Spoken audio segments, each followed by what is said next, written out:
Hi, my name is Ryan Catello and I'm an industrial welding instructor with the Manitoba Institute of Trades and Technologies. Some of the types of skills you would need for the welding industry are personal skills. Obviously, you want to connect with everybody around you. Spatial awareness skills are a big one. When you're underneath the mask, you can't see very much around you. You see what is exactly in front of your face. So you need to know your surroundings, everything around you. There's heavy industrial equipment working around you at all times. There's people working around you. You know, it can get very clustered at times, and you need to have a present mind of what's going on around you to keep yourself safe every day.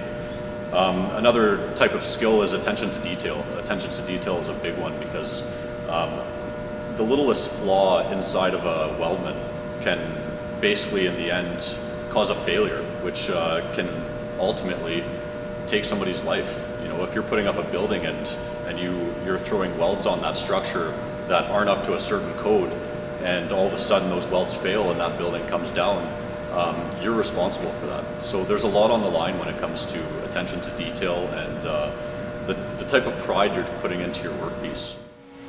Okay, I'm going to lay down a fillet weld using the Miller XMT 350 with a stick welder. Watch your eyes.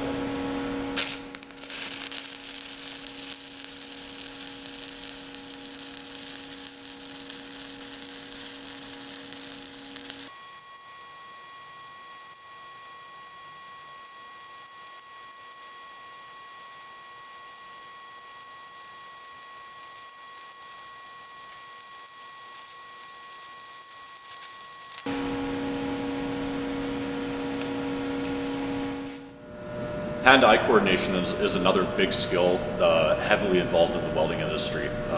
Everything is very detailed, especially when you're working on manufacturing of aerospace equipment, things like that. You have to have great attention to detail with that.